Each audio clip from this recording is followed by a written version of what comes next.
Some of the best voices in history have completely disappeared. No big farewell, no documentaries, just gone. What happened to them? Let's dive into 20 legendary black groups that the world somehow forgot, but their impact lives on. Number 20, the Persuaders. Thin Line Between Love and Hate is more than just a song, it's a cold, brutal reality check. But what if I told you that the group behind this iconic hit vanished from the music scene, despite their massive impact on R&B? The Persuaders weren't just another soul group, they defined raw, emotional storytelling. Their signature song, Thin Line Between Love and Hate, wasn't just about heartbreak, it was a cautionary tale, a warning about how love can turn to pain in an instant. It became an anthem, a defining hit of the 1970s, and even got a remake by H-Town in the 1990s.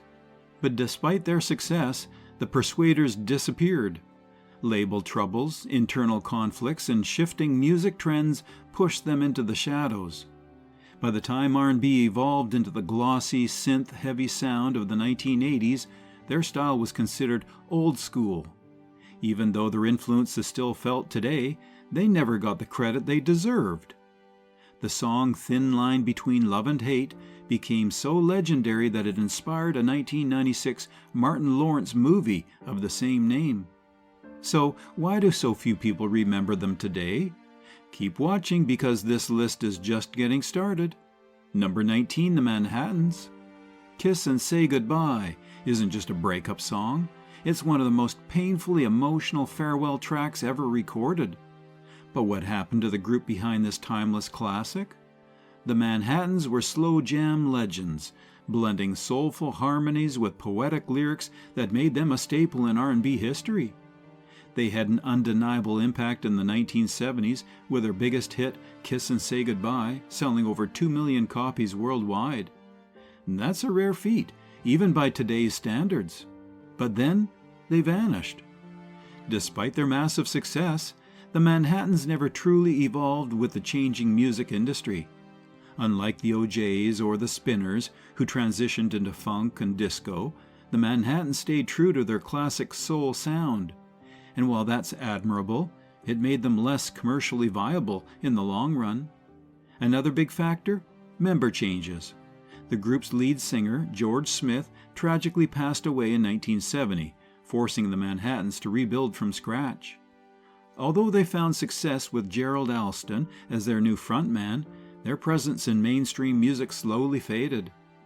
Kiss and Say Goodbye was one of the first R&B songs recorded in both English and Spanish. So why did they disappear? And what's the shocking story behind their biggest hit? Well, keep watching. Number 18, the Kai Lights. Imagine crafting some of the biggest R&B hits of all time, only to barely be remembered today. That's the heartbreaking fate of the Kai Lights. These guys weren't just a soul group, they were Chicago's pride and joy. Songs like Oh Girl and Have You Seen Her are absolute classics, yet if you ask younger generations, most have never heard of them. Their story is one of massive success followed by industry betrayal. The Kai Lights dominated the early 1970s, crafting deep, emotional ballads that made them chart toppers. But as music labels shifted their focus, their slow, heartfelt sound was seen as outdated. And here's the real controversy. Despite being one of the biggest-selling groups of their time, they barely saw any of the money. Their label, Brunswick Records, controlled everything, and the band members were left struggling financially. Leader Eugene Record eventually left, hoping for a solo career, but without him, the group couldn't maintain their magic. They kept performing, but their mainstream success never returned. Have You Seen Her has been sampled by Jay-Z, Beyoncé, and even MC Hammer, proving their impact never truly faded. So why don't they get the respect they deserve? Stay tuned because this list is about to get even more shocking. Number 17, The Dramatics. In the Rain wasn't just a song, it was an emotion-packed, cinematic masterpiece that pulled listeners into a world of heartbreak. But today, the Dramatics are barely talked about. They were masters of vocal harmony, blending soul, storytelling, and drama in a way few groups could. Their ability to capture pure emotion in songs like What You See Is What You Get and Me and Mrs. Jones, collaborating with Billy Paul, made them unstoppable in the 1970s. But what happened? One major reason for their decline was constant lineup changes.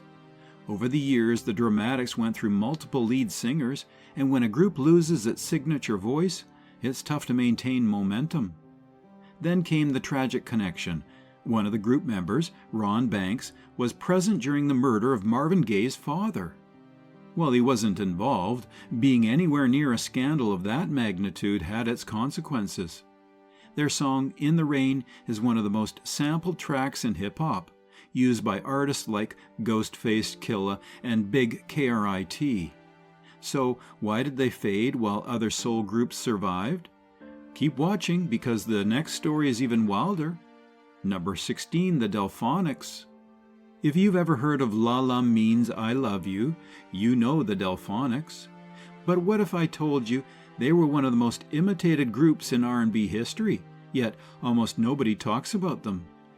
The Delphonics defined the Philadelphia soul sound, using lush orchestration and silky smooth falsettos that influenced legends like Prince and D'Angelo.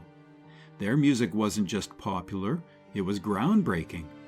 But their downfall? Money, mismanagement, and the industry's shifting trends. After their biggest hits in the late 1960s and early 1970s, their label, Philly Groove Records, collapsed, leaving them without proper support. Meanwhile, the industry moved toward disco and funk, and their soft, orchestrated soul started to feel old-fashioned. Things got worse when group members split into multiple competing versions of the Delphonics. Fans were confused, and without a clear identity, the group lost traction. Their music became legendary in film, thanks to Quentin Tarantino's Jackie Brown, where Didn't I Blow Your Mind This Time was a centerpiece of the soundtrack. So why don't people mention them in the same breath as the Temptations? Keep watching, we're only getting started. Number 15, the Originals. Motown produced some of the biggest legends in music history, yet somehow the Originals, one of their most talented groups, are rarely mentioned. Here's the shocking part. Marvin Gaye himself helped shape their sound. He produced their biggest hit, Baby I'm For Real, and called them one of the most underrated acts of R&B. So why did they disappear? Well, first, they were overshadowed by groups like the Temptations, Four Tops, and the Supremes. Even though the Originals had chart-topping songs, Motown focused on their bigger names, and the Originals never got the same level of promotion.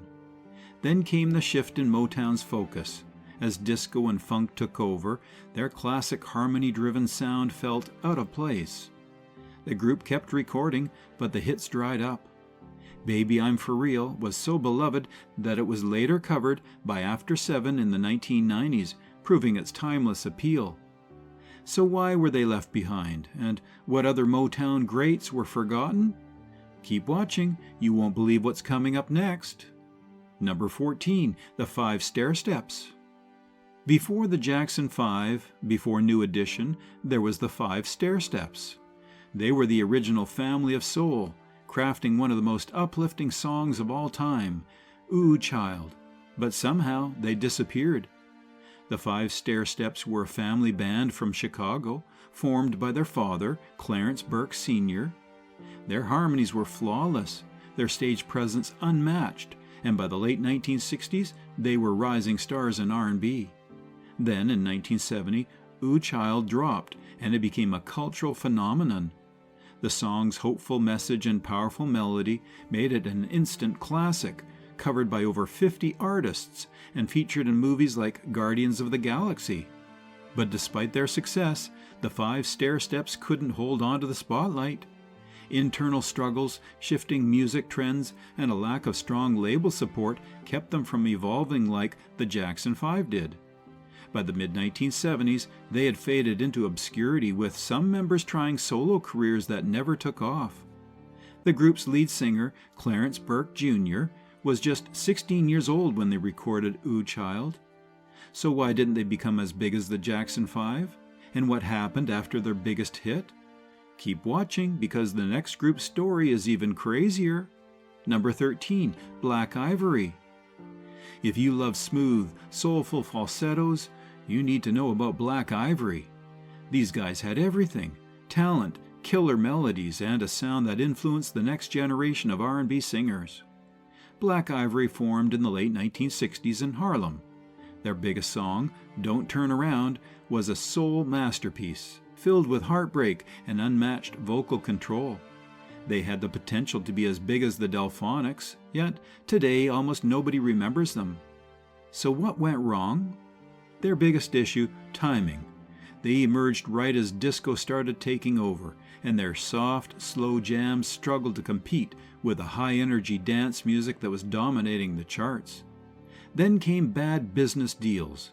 Their record label, Today Records, collapsed, leaving them without proper support to keep their momentum going. Meanwhile, other groups who transitioned into disco thrived, but Black Ivory, well, they stayed in the past. Lead singer Leroy Burgess later became a huge figure in disco and house music, writing for artists like Rick James. So why didn't they make it big? And could they have dominated the disco era if things went differently? Keep watching. The next group faced an even bigger struggle. Number 12, The Futures.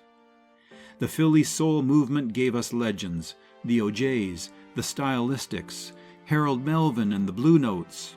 But one group that never got the recognition they deserved? The Futures. Formed in the late 1960s, the Futures had the perfect formula for success: silky harmonies, heartfelt lyrics, and lush orchestration that made Philadelphia soul famous. Their song Love Is Here had all the makings of a classic, yet today, almost nobody talks about them. So what happened? One of the biggest reasons for their downfall was timing. They started strong, but by the mid-1970s, Philly soul started evolving into disco, and the Futures struggled to adapt. Another major issue? They were overshadowed. While they had talent, their label, Philadelphia International Records, prioritized bigger acts like the O'Jays and Teddy Pendergrass. The Futures were left without the marketing push they needed to truly break into the mainstream. Despite their lack of fame, their music inspired future R&B artists, with some of their work even being sampled by hip-hop producers. Could they have been as big as the O'Jays if they had the right support? Keep watching, because the next group's story is even more frustrating. Number 11, The Moments, later Ray, Goodman, and Brown. You know their song Love on a Two-Way Street? It's a slow jam classic sampled by Alicia Keys and countless artists. But the group behind it? Lost in a sea of name changes and legal drama.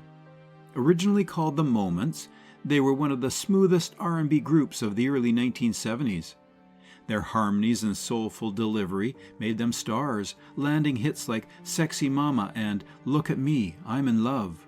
But then came the downfall, one of the most confusing group splits in R&B history. In the late 1970s, their record label, Stang Records, owned the name The Moments.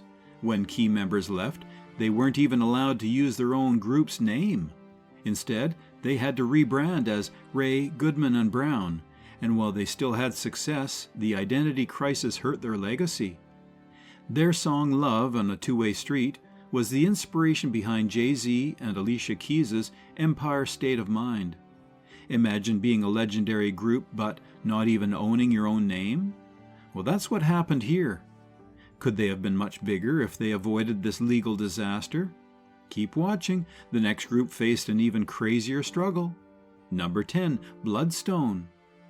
Imagine blending soul, funk, and rock into one unforgettable sound, and still getting overshadowed. Well, that's the story of Bloodstone. These guys were doing genre fusion before it was cool, but today, most people have forgotten their name. Their biggest hit, Natural High, was a slow, heartfelt ballad that reached number 10 on the Billboard Hot 100 in 1973. It was raw, emotional, and pure magic. But what most people don't know is that Bloodstone wasn't just a slow jam group. They were originally a full-fledged rock band. So what happened?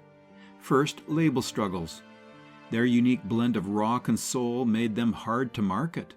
At a time when labels wanted bands to fit into clear categories, Bloodstone was too rock for R&B radio and too soulful for rock stations. Then there was the disco takeover. As the late 1970s approached, the industry moved towards danceable, up-tempo hits, leaving Bloodstone, who specialized in deep, introspective music, struggling to keep up. Bloodstone was one of the first black rock bands to write and play their own instruments while mixing funk and soul.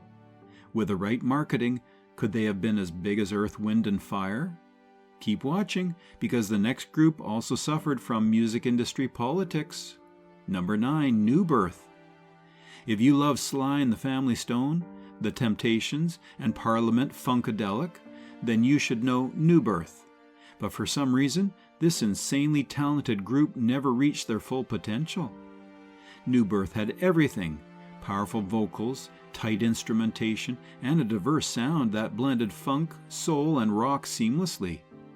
Their biggest hit, Wildflower and Dream Merchant, showcased their ability to deliver raw emotion while still keeping things fresh and modern. So what went wrong? One word: management. New Birth was controlled by producers Harvey Fuqua and Vernon Bullock, who often shifted members in and out of the group. This lack of stability made it hard for them to build a strong identity like the OJs or the Temptations. Then there was a lack of proper promotion. Despite having a sound that could have dominated the charts, they weren't getting the mainstream push needed to compete with other major funk and soul acts. Wildflower has been sampled and covered by over 20 artists, including Tupac, Jamie Foxx, and Drake. New Birth had all the ingredients of a legendary group, but internal chaos and bad industry decisions held them back. Could they have rivaled bands like the Commodores? Stay tuned, because the next group had an even bigger challenge to overcome. Number 8, the Mad Lads. Memphis is known for soul legends like Otis Redding, Al Green, and the Staple Singers. But one group that never got the recognition they deserved? The Mad Lads. They had one of the smoothest harmony styles of the 1960s, blending doo-wop, R&B, and deep Southern soul. Their biggest hit, Don't Have to Shop Around, was a perfect example of their effortless style, romantic, nostalgic, and filled with pure vocal magic. So, why did they fade into obscurity? Well, first, their youthful image hurt them. When they debuted, they were still in high school, which meant they weren't taken as seriously as older groups like the Temptations. Despite their obvious talent, they were marketed as bubblegum soul rather than mature R&B artists. Then came label issues. They were signed to Stax Records, but as the label grew bigger, the Mad Lads got pushed aside in favor of newer acts like The Dramatics and Isaac Hayes. Their music was a huge influence on later Memphis artists, with their harmonies inspiring everyone from Boys to Men to Jagged Edge. With better promotion, could they have been one of the biggest soul groups of the 1960s? Keep watching, because the next group's story is even more frustrating. Number 7, The Intruders. Before the OJs, the Stylistics, and Harold Melvin and the Blue Notes, there was the Intruders. They helped create the famous Philadelphia soul sound, but today they barely get mentioned.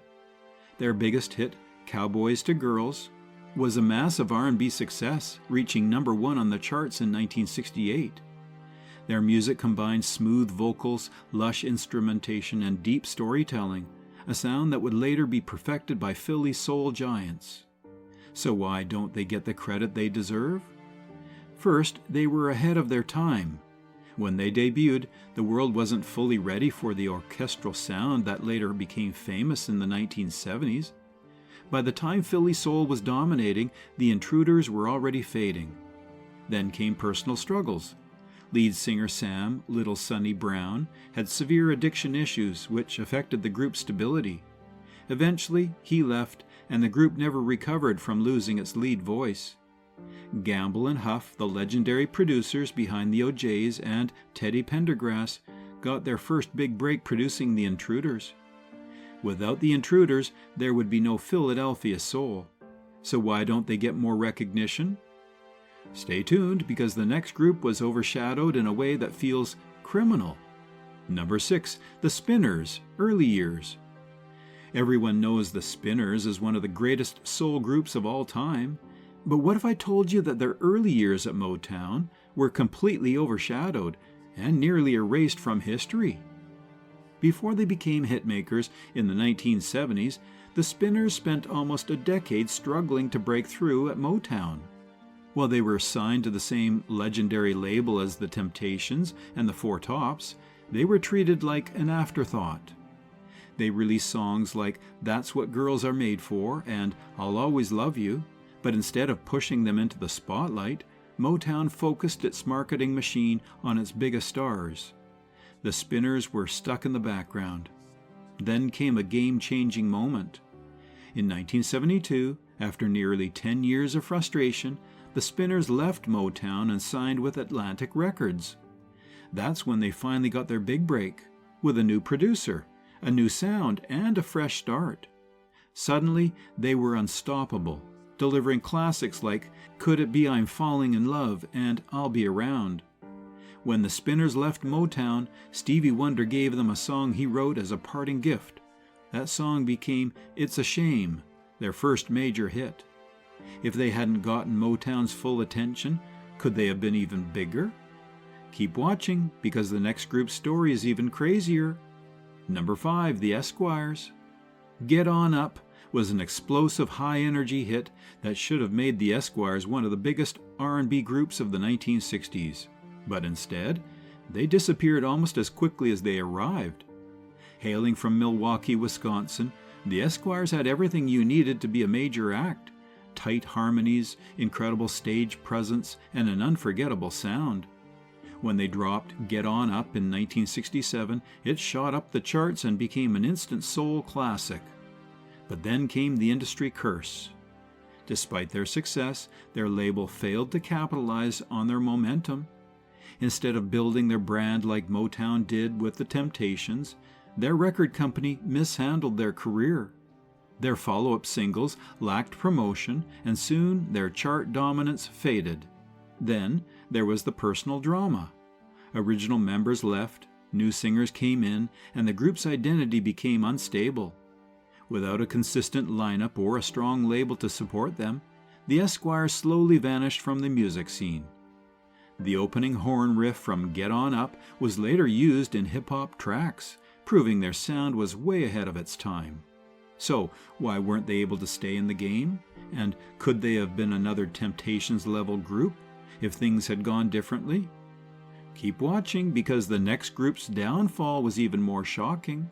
Number 4, the Independents. Some groups create songs that stand the test of time, but their names don't. That's exactly what happened to the Independents. If you've ever been in your feelings listening to Leaving Me, you felt the power of their music. This 1973 hit was one of the smoothest, most heartfelt breakup songs of the decade. It topped the R&B charts and became a classic slow jam. But despite that success, the Independents vanished from the spotlight just a few years later. So what happened? Well, unlike many of their peers, the Independents didn't fade because of label issues or personal drama. Instead, their lead songwriter, Chuck Jackson, saw a different opportunity behind the scenes. After their brief but powerful run, Jackson and fellow group member Marvin Yancey decided to focus on producing other artists. And that's where things got interesting. Chuck Jackson and Marvin Yancey went on to produce for Natalie Cole, helping launch her career with hits like This Will Be and Everlasting Love.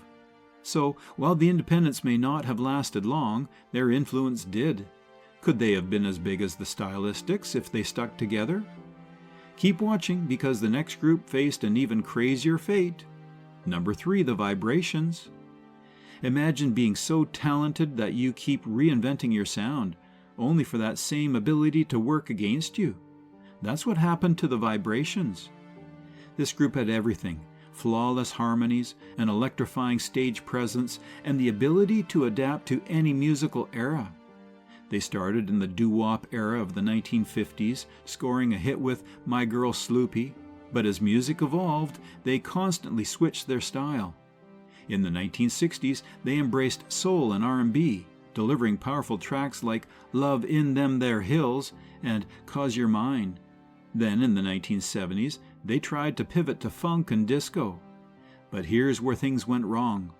Instead of building a signature sound, the Vibrations' constant reinvention left them without a clear identity. Other groups, like the Temptations, also changed their style over time, but they did it gradually and strategically. The Vibrations, on the other hand, kept shifting too quickly, and fans lost track of who they were.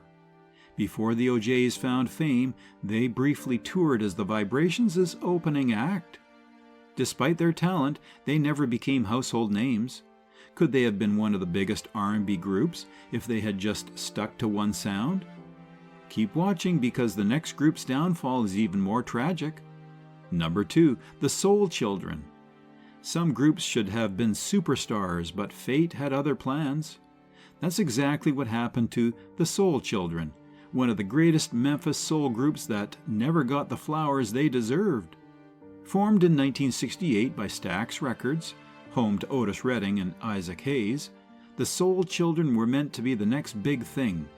They had a unique lineup, 2 male and 2 female vocalists, giving them a dynamic, gospel-infused sound unlike anything else at the time.